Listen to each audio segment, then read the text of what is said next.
Hi, my name is Petros. I am the Executive Chef here at Trico LivingWell.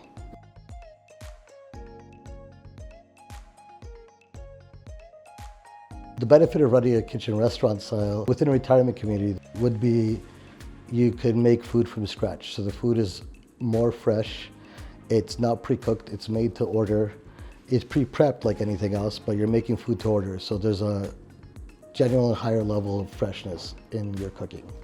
We use a lot of organic and a lot of ethical and humane meats. And I guess it's different than a lot of other places because we have to source that food locally because it's hard to find outside of local areas to get that food and get it fresh to market. And the different thing we use, we cook from fresh. So a lot of our meats and stuff that come in, they come in fresh, not frozen.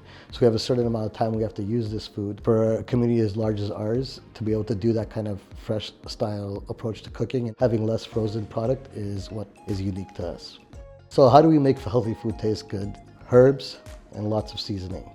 Herbs, you use fresh herbs and it'll taste better. Seasoning is not just salt. It's kind of using different spices. All in the meantime, doing so without using preservatives and whatnot. When it comes to our kitchen, there's a lot of ingredients that we need to prioritize to reach our well standards that we're a part of here. Ingredients such as fresh meat. Specifically for us, it's fresh chicken, ethical chicken, chicken free from hormones.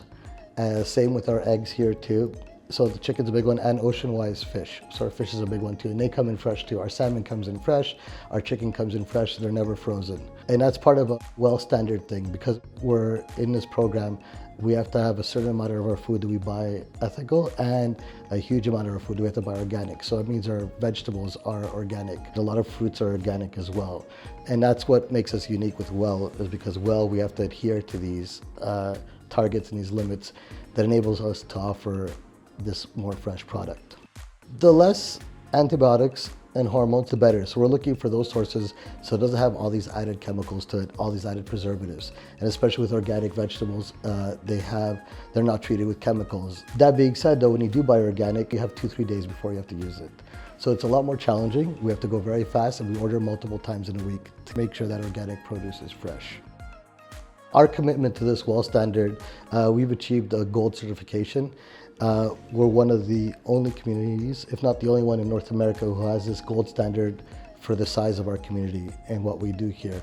And that gold standard was achieved a lot through our culinary program because we offer all these organic options. So that's kind of like our commitment to that, is finding these suppliers, and finding the produce is very, very challenging and difficult, because to get people who are certified organic and these suppliers and these vendors, they don't exist everywhere. A lot of the times to find somebody's going to produce the product and deliver it consistently is what's more challenging. You can find an organic anything tomorrow. It doesn't mean they're going to have it again next week.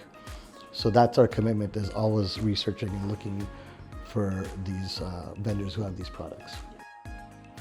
Our Well V2 certification impacts our program immensely, not just through the ethical meats that we just mentioned that we buy and our organic food and produce.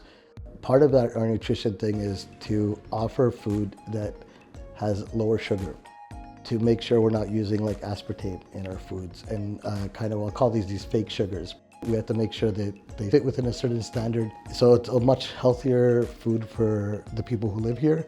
But where something would be easy to make, it could be an extra 5 steps for finding these ingredients. We plan our menus about 6 months ahead. So basically we have menus that we know we're going to do 6 months from now. Our menus change weekly, and they kind of rotate every 4 weeks, and then they rotate 3 times, and they're kind of seasonal. So we change those big menus once every season. My food and beverage administrator, Maria, she helps me out with the planning of the menus. And we have a nutritionist that we work with to do all the math and all the calorie counts and the sugar counts for those menus. And then she adds it up to make sure that we follow Alberta health guidelines. Avoiding repetition in menus can be very, very difficult. There's only so many kinds of meats, many different cuts of meats. So beef will have different kinds of cuts, pork too. But essentially you have your 4 main meats: beef, pork, fish, poultry. So finding that variety, we try to add a healthy mix. We try to make sure we always have fish on the menu because it's a healthy option.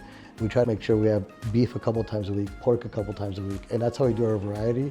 But really our variety that we offer is through the sauces, the kinds of dishes, One day it could be a chicken Florentine, which is stuffed with spinach and ricotta cheese. The other day it could be a chicken breast with chicken gravy on top. So basically it's varieties in the recipes. Personally, how I incorporate creativity in all the food we make here is my wife and I love to travel. I would say she loves to travel for food, and I guess me too. So we've been kind of all around the world, 15, 20 different countries, from Asia to South America to Europe. And then I try to incorporate the things I've seen around the world to kind of be more creative and to add a bit more flavor. That's how I kind of try to do my creativity, is how to make something different. And then how to play on something that was loved in the 70s, like a meatloaf sandwich, which seems kind of weird to me, but apparently it was something in the 70s. So we kind of try to introduce that and add some more flavor to it. So that's kind of how we played our creativity, mixing the old with the new. How we incorporate our residents' kind of cultures and traditions into our menus is, most importantly, we listen to the residents. And they all have opinions, which is great. And it's good to get that feedback from. We do monthly themed dinners. That's how do we introduce residents who are already here to other residents with their own cultures. And that's how we introduce different culture to the residents. So every month we do a different kind of country theme or city theme or even a provincial theme. And we try to bring that food in just to give them a different kinds of flavor.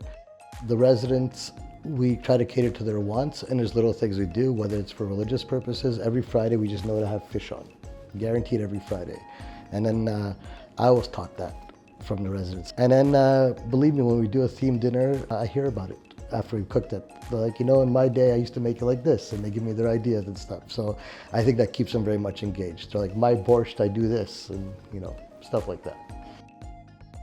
Actually, it went over very well. We recently did Ukraine, which is literally the most recent one we did in January. So we have some Ukrainian people who work here. So we tried to make really Ukrainian food that you wouldn't necessarily see every day. So there's a kind of Ukrainian, very specific beef stew, and there's a Ukrainian red fish that we did. I wasn't sure about the reception because nobody has seen these Ukrainian dishes. It wasn't just cabbage rolls. And then it was kind of interesting to be like, oh, I really like that red fish. And then the stew, a lot of residents came up to me and said, oh, that Ukrainian stew was great.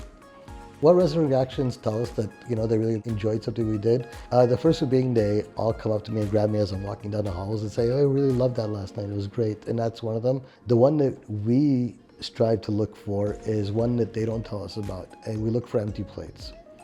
So if we see that there's nothing left on the plate, we're happy. We give big portions. And a lot of the residents tell us, oh my God, your portions are too big. So if we see a plate that's empty, that means they just loved it.